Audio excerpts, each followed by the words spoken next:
What up, Green Gang? Today we're going to do a little bit something different. A few days ago, Mr. Grow hit me up and was wondering if I had a more in-depth video on aloe and its benefits in the garden. And honestly, I thought I did, so I went looking, and more often than not, I'm just talking about aloe inside another video. So that kind of birthed the idea of a new little addition called like the Amendment of the Week, where I go into a single amendment or a single additive we like to use in the garden and explain it a little bit more in depth. And the first one that we're going to do is aloe. So let's get into it. Now, this kind of goes along with a little article I put up on greengoblin510.com. Make sure that you go to greengoblin510.com to stay updated on everything the Green Gang's doing, because nobody can really take down the website. Also, if you like to watch videos on Odyssey, which is another platform, I'm also on Odyssey if you'd like to check that out. But let's get into the aloe. Aloe vera is pretty much like the Swiss Army knife in the garden and for general health. Uh, Ancient Egyptians, all the way up until now, we've been using it for, cosmetic purposes, small cuts and burns, insect bites. It's kind of like one of the Swiss Army knives of nature. And what we found out over some time is that aloe vera has nearly over 200 chemical compounds that are useful to the plant kingdom or the animal kingdom. And much like our beloved cannabis, many of these compounds work together to have something like an entourage effect. So, extracting each and every one of these amino acids or vitamins or minerals don't seem to work nearly as well as when nature assembled them in the order that nature assembled them. So many of the things that are inside of aloe are great for humans and plants, but what are they? There are amino acids, there's enzymes, there's vitamins and minerals, there's salicylic acid, and many of these things are great for plants. Amino acids are great for, building blocks of protein and helping release nitrogen in the soil, different forms of nitrogen and other macronutrients. Uh, Amino acids are very important. They could be a whole video all on their own. Enzymes help also break down things in your soil, as well as help.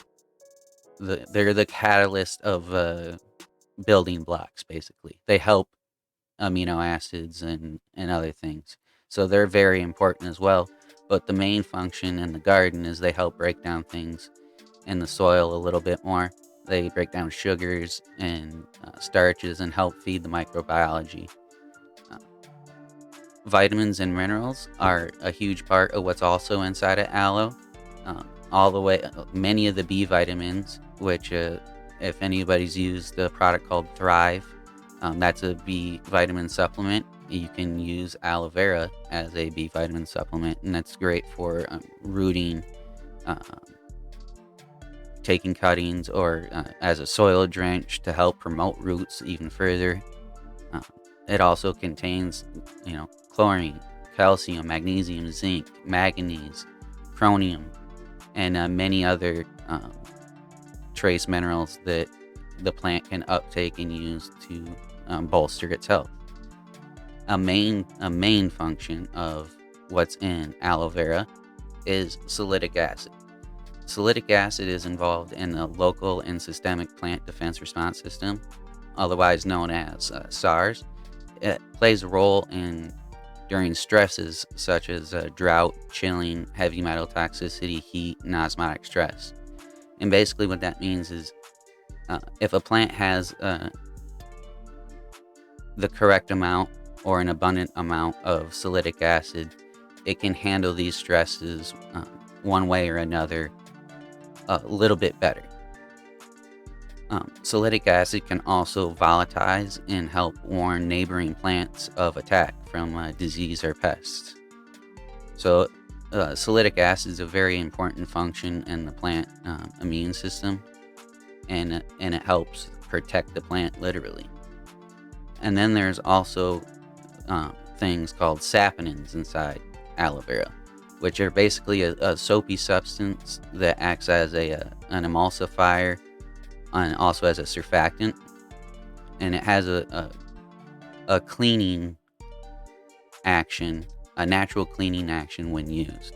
And they can also be used in conjunction with a lot of your IPMs, which I highly recommend using a saponin in conjunction with whatever you're using for your IPM, because it will help create more coverage, not create, but it will help you get more coverage with your IPM sprays and making sure you encode the whole leaf or plant in the spray itself.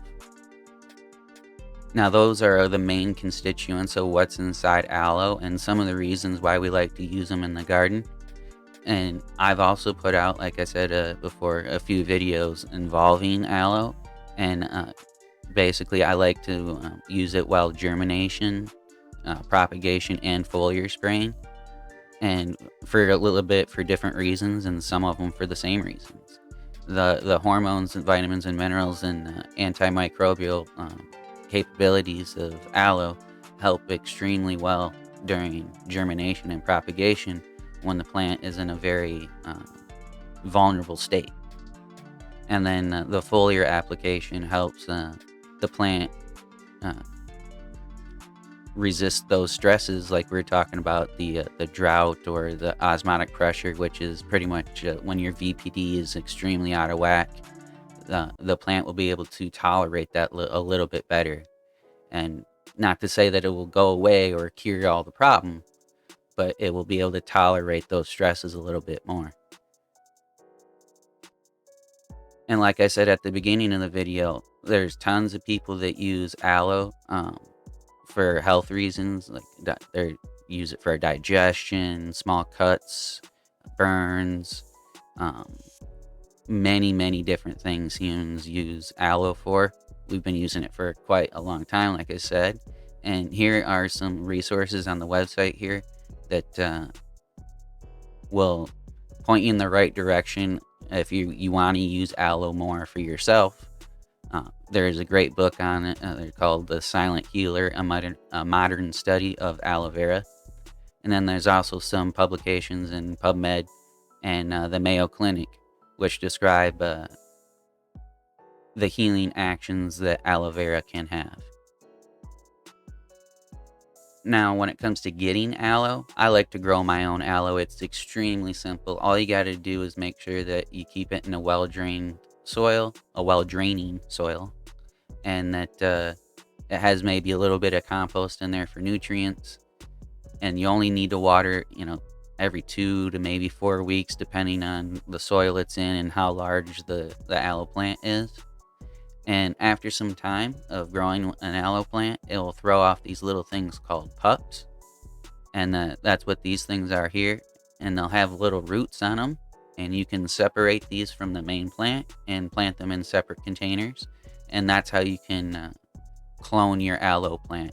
Now, it is technically possible to clone your aloe plant with a cutting of the leaf. But it's much harder to do so. And this is a much easier way. Is just to let nature take its course and have the aloe create some pups. Now, there is a lot of different species of aloe out there. A lot of them are like house or home decorative type aloe plants, sold a lot at the big box stores and whatnot. So make sure that you are getting an Aloe barbaensis or aloe vera. Make sure that it is the original aloe vera and not a subspecies of it.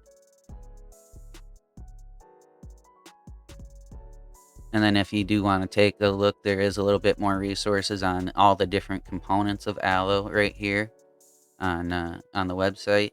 If you wanted to kind of go further down the rabbit hole and learn even more. But a lot of these different amino acids, enzymes, and whatnot can be videos all on their own. And I want to thank everybody for coming by and checking out the new little series on the channel. And we'll see you on the next one.